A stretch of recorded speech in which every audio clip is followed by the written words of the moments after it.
Chico TV Sénégal, une télé pour tous.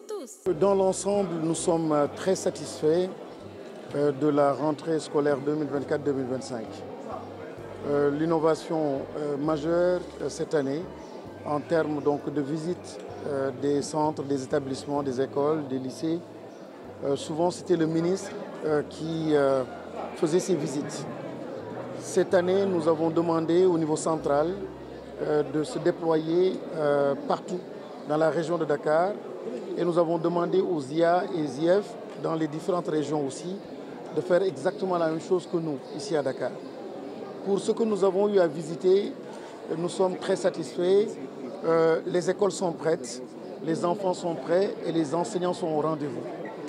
Rappelez que malgré les départs massifs de certaines régions, cette année nous avons eu à initier une approche extrêmement importante, c'est-à-dire que pour chaque région où il y a des départs de 200 à 300, le ministère a garanti le même nombre d'enseignants pour permettre justement l'effectivité donc du Ubitey Diangatey. Donc aujourd'hui, dans toutes les régions, dans toutes les IA, les inspecteurs possèdent les OS qui désignent les professeurs, les enseignants qui viennent remplacer en fait ceux qui avaient quitté. Vous avez aussi remarqué à travers donc les actions du chef de l'État, notamment celle du 5 octobre, tout l'engagement et toute la mobilisation des communautés, différentes communautés, diverses communautés, les ASC, les Badianougor, les différents départements ministériels, les acteurs même de l'école, tous se sont mobilisés pour accompagner, pour répondre donc à l'appel du chef de l'État qui a dédié donc cette journée-là à l'école. Cela a permis aux écoles d'être prêtes, cela a facilité donc la rentrée et cela a accompagné pas mal d'acteurs, pas mal donc de régions donc dans l'effectivité de cette rentrée-là. Rappelez par contre qu'il y a encore certaines écoles dans certaines régions qui sont malheureusement dans des eaux et nous sommes en train d'y travailler. Rappelez encore une fois le dernier conseil interministériel, l'engagement des différents départements ministériels, notamment les forces armées, qui ont été très visibles et très présents pour justement le pompage des eaux, la réhabilitation donc des écoles, le ministère de la formation professionnelle avec donc la réhabilitation des tables-bancs. Je dirais simplement tous les ministères ont participé, se sont engagés et ont permis donc à la rentrée d'être belle et d'être une rentrée réussie. Donc nous avons connu une fin d'année très bonne avec des examens et concours qui sont très bien passés. Là, alhamdoulilah, nous avons aussi une rentrée scolaire suffisamment bien réussie et nous continuons dans les prochains jours à accompagner certaines écoles dans certaines régions qui sont encore en difficulté. Voilà, donc globalement, ça s'est très très bien passé. Est-ce que vous avez rencontré les partenaires sociaux pour qu'il y ait une année sans grève? Oui, dès le début, nous avons fait des partenaires sociaux nos alliés. Et le chef de l'État vient nous réconforter dans cette position. Le chef de l'État, chaque fois qu'il parle de l'école, il a toujours mis en avant l'enseignant au devant. Et hier encore ou avant-hier à Hambourg, il parlait de la centralité de l'enseignant, le rôle de l'enseignant, l'importance donc de sa mission. Et donc tout sera fait par ce gouvernement-là pour accompagner donc les enseignants. Et je pense que nos partenaires sociaux, les syndicats, se battent pour l'enseignant. Et je disais lors du séminaire de rentrée, j'encourageais même les syndicats à se battre davantage pour les enseignants, parce qu'en se battant pour les enseignants, ils se battent pour le système. Et en réalité, ce qu'ils sont en train de dire pour le compte de l'enseignant, c'est du vrai et c'est du juste. Il faut juste continuer la concertation, le dialogue.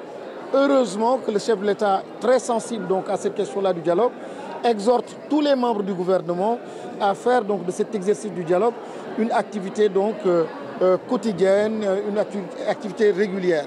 Je voudrais aussi dire que nous avons été à la cathédrale visiter donc une école catholique pour dire encore une fois au nom du chef du gouvernement qui nous a justement défini le plan de visite.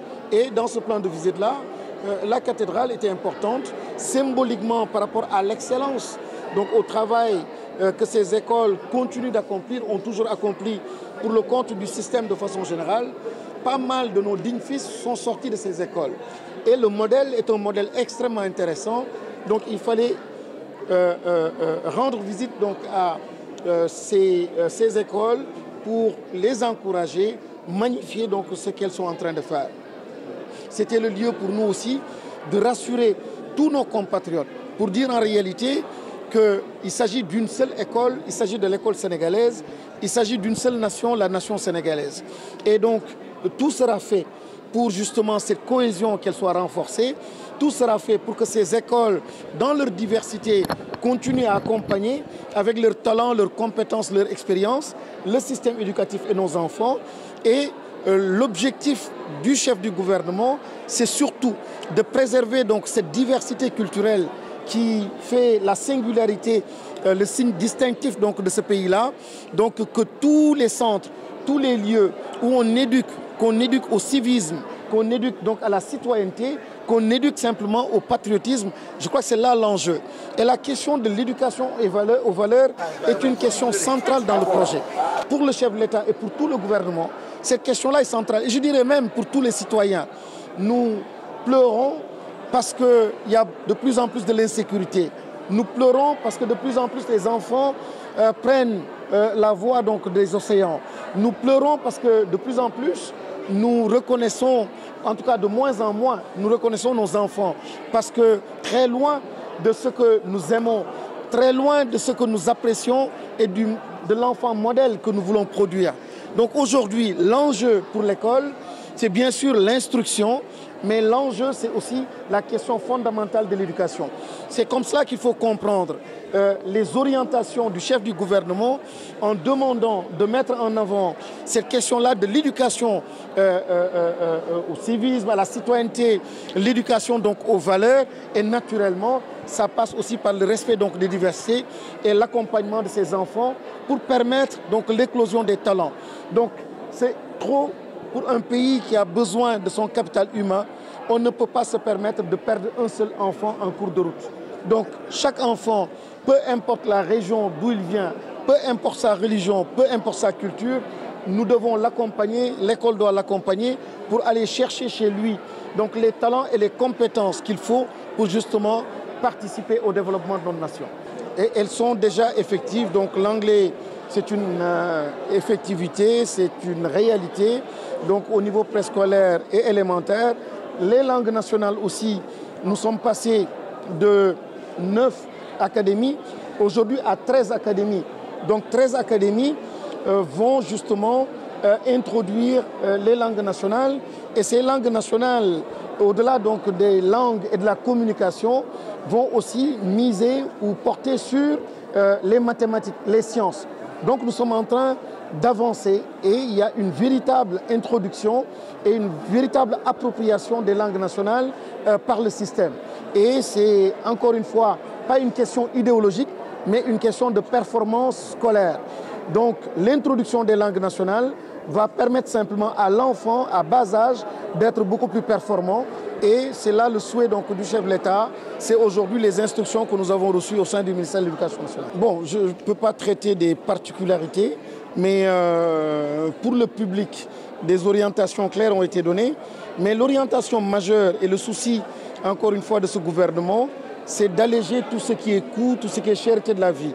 Et vous avez entendu aussi le chef du gouvernement se prononcer par rapport au port des uniformes.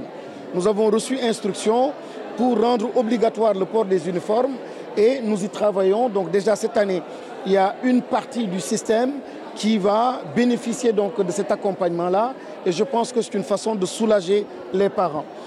Des mesures extrêmement importantes sont en train d'être prises aussi pour accompagner donc les parents et l'école de façon générale par rapport à l'environnement d'apprentissage. Ce sont les abris provisoires, c'est la réhabilitation, c'est la modernisation de certains lycées. C'est vraiment l'école au cœur du système de transformation structurelle de notre pays. Et ce message, il est extrêmement fort. Et vous me permettez de lancer un appel, encore une fois, à nos compatriotes, pour qu'ensemble, nous puissions tous évoluer vers cette société éducative. Elle est en train de prendre forme. Elle est en train de prendre forme parce qu'on voit de plus en plus que pas mal d'acteurs sont en train de s'investir pour rendre l'école belle, plus performante. Et l'exemple du 5 octobre en dit long. Pour une fois, une rentrée mobilise tous les acteurs et tous les Sénégalais. Mais au-delà donc de cette rentrée, il faudrait que ce soit un esprit. Il faudrait que ce soit une habitude, une façon de faire. Il faudrait que les fournisseurs, les constructeurs d'écoles renouent avec la qualité. Le chef de l'État disait que tous les anciens bâtiments sont encore des bâtiments qui sont bien portants, bien solides. Mais toutes les constructions récentes, malheureusement, des constructions qui sont faites par les Sénégalais, mais malheureusement, c'est des risques, c'est des problèmes d'étanchéité, c'est des risques d'affaissement et on voit ce qui est en train de se passer. La question de la société éducative embarque et engage tout le monde. Nous devons réussir cette année scolaire 2024-2025, mais nous devons totalement changer le visage de l'école. Et la grande réforme annoncée par le chef de l'État, pour une réforme systémique qui doit changer complètement nos programmes de formation et notre école, nous pensons que cette école-là va définitivement structurer donc, notre pays, notre nation et produire les citoyens que nous voulons. Il a décidé de mettre en place un Conseil national de l'éducation. Ça en dit long sur la volonté de ce gouvernement. Quand on parle de Conseil supérieur de la magistrature, c'est l'importance de la justice dans un pays. Mais qu'est-ce qui est plus important que l'éducation, que les enfants que nous devons former, que l'avenir de ce continent et de ce pays? Donc mettre en place un Conseil national en dit long sur la volonté donc, de l'État. Et c'est encore une fois au nom du chef de l'État et du Premier ministre et du gouvernement, le ministère de l'Éducation nationale demande à tous les compatriotes, les collectivités territoriales, partout, les acteurs, les ASC, la jeunesse, Nawetan, mouvement, que tout le monde se mobilise pour justement être présent au sein de l'école et accompagner l'école. Chico TV Sénégal, une télé pour tous.